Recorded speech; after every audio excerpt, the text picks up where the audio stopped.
Boxingego here. If you like this video, make sure you hit the like button and also subscribe to the channel and hit the bell icon on the top of your screen to get notified when the latest new content drops. 1. Undefeated Cuban boxer Guillermo El Chicao Rigondeaux rips VASYL Lomachenko's ratings on ESPN. What up, Fight World? It's your boy Ego, and I'm back with some more boxing. Make sure you smash the like button. Also subscribe to the channel for the latest and the greatest in boxing. If you want to become part of the notification gang, hit the bell icon. Shout out to the super chats, the donations on the channel, as well as the Patreon patrons. We working. Now, new media, man. I had to make this video. This is seldom talked about with certain members of the media, but leave it to Ego and the Boxingego brand to give things a fair shake. Now, ESPN just had their second real top-ranked fight this year. The first was Pacquiao-Horn, which did great numbers, and then next was the VASYL Lomachenko Terrence Crawford's coming up in August also. So they have a pretty good schedule in terms of keeping boxing on the network, I guess you could say. Now, Rigondeaux, he didn't seem to be impressed. He took to his social medias, and before people say, "Oh, Rigondeaux doesn't speak English," it's not. This is a verified account, and obviously whoever is tweeting for him, whether it's him or he's telling him what to say or whatever, it's a verified account. So obviously it's someone who's a part of the camp, the affiliation. A lot of people get this confused. Like, this is a celebrity account, whether he has a PR person or personal assistant, whether it's him, it's somebody affiliated with him, because the tweets stay up. It's not like it's getting hacked or whatever. So just to be clear, Rigondeaux, he just put a bunch of eyes and he was looking, and he was showing the tweet from a Ring TV, Ring Magazine correspondent, reporter, and the tweet said, overnight ratings for Lomachenko versus Marriaga on ESPN, 10-2 on ESPN2, pulled about 250,000. Main event pulled about 750,000. Perhaps the switch hurt, right? So obviously he's taking the opportunity to kick him while he's down. He also posted this picture, and it was somebody who sent it to him, or him, his friend, or somebody was in the audience, and Rigondeaux's tweet says, hashtag fake boxing reporters only talk about empty chairs when Bob asks them to, right? And you can see there's empty seats in the arena, right? And then he tweeted, bad ratings, really? I wonder why, ... So lately Rigondeaux has been on Team Lomachenko's neck. They said they had some kind of phone call or formal talk.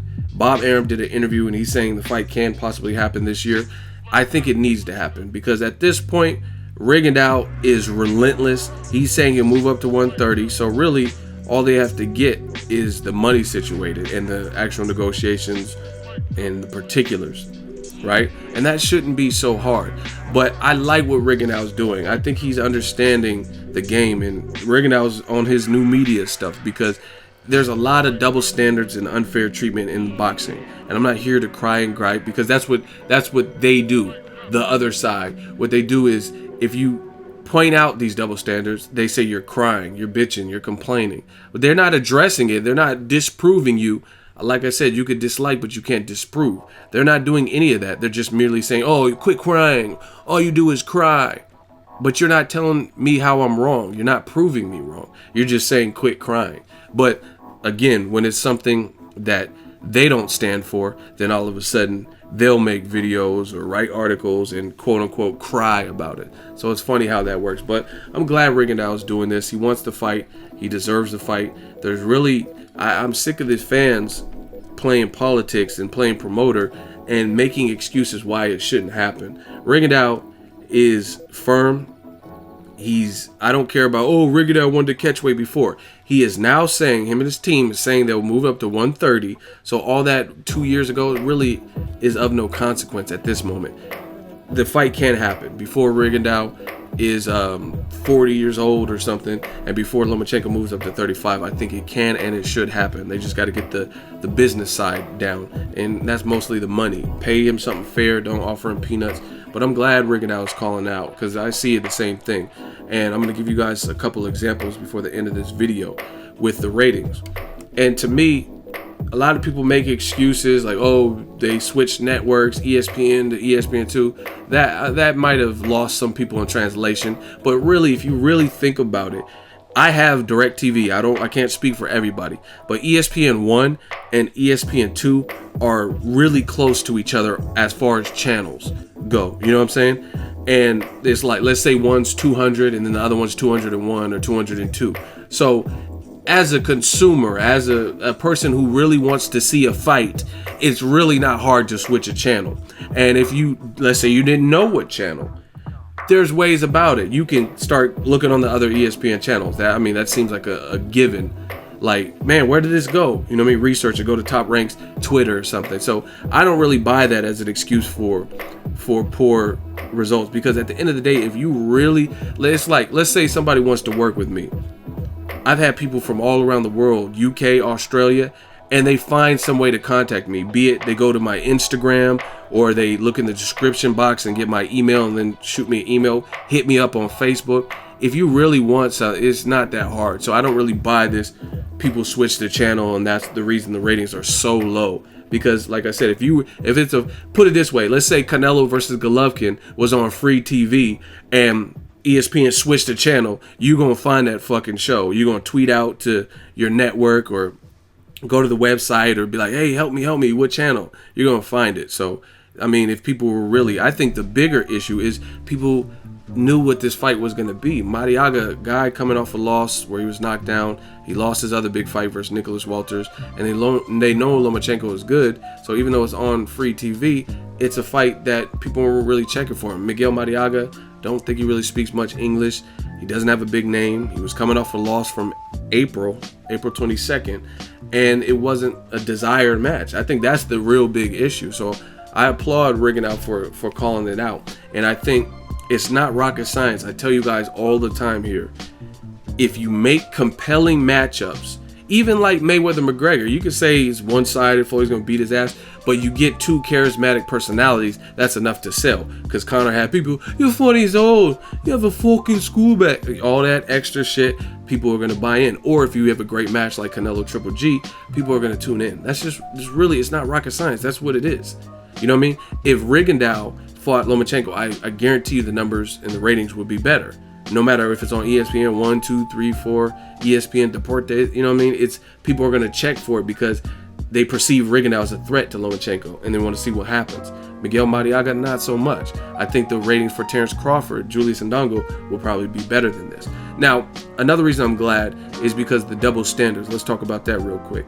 And I noticed with certain fighters, let's say Andre Ward, Kovalev 2, they talk about how empty the seats were or how many free tickets are given away, or if it's a Premier Boxing Champs PBC show, they talk about empty seats and these ratings don't compare to Keith Thurman versus Robert Guerrero, the very first grand opening of Premier Boxing Champions. And you see all these headlines and reports and posts and articles and videos and shit. But when it comes to Lomachenko Marriaga, a person who they want to put number one pound for pound in 9 fights, right? HBO, ESPN seems to be in good. You don't see those same people calling it fair and talking about the numbers. Case in point, Keith Thurman versus Luis Collazo, when the fight was announced, that was a Premier Boxing Champs on ESPN. And when that fight was announced in 2015, people said, oh, this is some bullshit. Why is Keith Thurman fighting Collazo? This sucks. And I'm not watching it. This is more PBC cherry picks, right? And that fight, Keith Thurman, Luis Collazo, it peaked at 1.2 million, 1.1 million viewers on PBC on ESPN, right? Lomachenko, his fight, you just seen it. And Rigondeaux saying bad ratings. ESPN2 pulled in 250 and the main event pulled in 750, so under 1 million. On what people say when it's Premier Boxing Champs, what do they say? They say, oh, everyone has ESPN, the number should be a lot higher. Or if there's a fight on CBS like Keith Thurman and Sean Porter, they say, oh, I understand it did 4 million, but it needs to be 8 million because it's on a network that everyone has. So you can't really justify the Lomachenko numbers being great to me. And I think the reason it's not great is because of the fight. People really didn't care about this fight that much. You know what I mean? The promotion I don't think was great. I think I did a better job promoting it in general. I know Top Rank tried. They did the camp life and stuff, but I did the Boxingego first look, and you know what I mean? I did my part to try to promote the fight. But at the end of the day, it's funny how it works. You'll see on the screen Thurman Collazo, when it was on ESPN, the headline says Thurman Collazo underperforms in ESPN ratings, averaging 799,000 viewers. So if that in 2015 was considered underperforming for that fight, then what do you got to say about the Lomachenko? Again, more double standards. You don't see where all these headlines talking about Lomachenko, Marriaga numbers. You know what I mean? Shout out to Ring TV rep for putting it out there, putting the information and making it available from the Nielsen ratings or whatnot. But I'm talking about widespread. I don't really see the articles on websites talking about the numbers being low or empty seats. But anytime it's Andre Ward or it's PBC, that's all I read. Empty seats, they gave out free tickets, they gave away tickets on Groupon, the numbers, the ratings, this sucks. So shout out to Rigondeaux, new media. He called it how he's seen. And again, you want better numbers.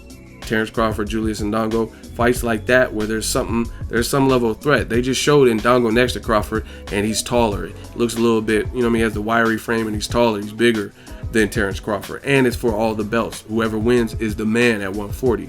You know what I mean? Make those fights, the Broner Garcias, Mikey Garcia, Lomachenko, those types of fights, and then I'm sure the numbers will improve. But it's just funny how people make excuses and or sweep it under the rug like it didn't happen. But we're not doing that over here. Lomachenko's a quality fighter, but to get his ratings up, then he has to fight better competition, or at least a perceived threat. And if he dogs him and makes it look like his other recent fights, then props to him. But we got to see it. And lastly, the funny thing when it comes to this whole situation, like with the numbers and Lomachenko, is I told you guys in the past, I really feel Top Rank and HBO, when he was on HBO's network, they were trying to negotiate in the summer of last year a fight with Nicholas Walters, but they kept saying Walters deserved this amount of money and Lomachenko was going to get 850 and Walters would get like 400, 500,000, and Walters wanted a better cut. And they end up starving Walters out, keeping him on the sideline with no fights. And they came back and gave him a lesser offer in that November, and he took it. And it didn't even look like Nicholas Walters. It looked like he didn't even try. It looked like he just gave up. Like, you know what I'm saying? So to me, I think Top Rank and HBO, given the numbers, they're overvaluing Lomachenko. And people aren't going to understand what I'm saying by this. Lomachenko is very skilled. He's clean cut. He's in shape all the time, and he's a very skilled fighter.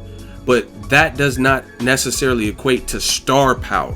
Floyd Mayweather has star power. Canelo Alvarez has star power. Even Golovkin. Golovkin, I've been to his shows. I covered his fight versus Dominic Wade. The forum was packed. 16,600 people approximately were in the forum. Lomachenko, people got mad when Gervonta Tank Davis said that he's still doing small shows, 3,000, 4,000 people. We're trying to go big, and people don't understand that. People confuse the skill and the potential with star power, and it's not always one and the same. It's just like there's fighters like the Gotti list, Arturo Gotti, rest in peace. He was a very action-packed fighter. He's always going to give you heart, but that doesn't mean he's a pound-for-pound fighter. You got to separate that. So to me, I think Top Rank, especially like when they were talking to Walters, they're putting Lomachenko as if he's doing these crazy Golovkin Canelo numbers on his own, and he deserves so much more. I understand you have a gem of a fighter, but that doesn't again equate to star power, because you could look at Broner versus Terrence Crawford. Terrence Crawford has more skill, you know, or at least that's what he's showing us in fights. Not saying Broner don't have skill, but Broner is the bigger name. He's generated better numbers than Terrence Crawford. So it doesn't always equate to that, and people got to understand that. And I just hope for Lomachenko, they take that into consideration. You're only as good as your last performance and like what you're generating.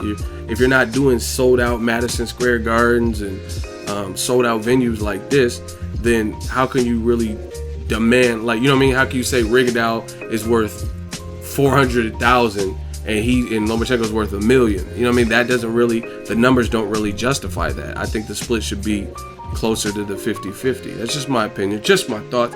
Let me know your thoughts. Shout out to Rigondeaux for speaking out on what he sees, just like I do here on Boxingego. Drop your thoughts in the comment section. Make sure you smash the like button as always. Hate, comment, and subscribe. Till next video with Ego signing off. So if you enjoyed this video and want more content like this on the channel, you can show your appreciation by going to the PayPal donate button or the YouTube support button, and you can donate any amount that you feel is equivalent to the value of this video. Much more to come. Thank you guys for your support. Boxingego, the future of boxing.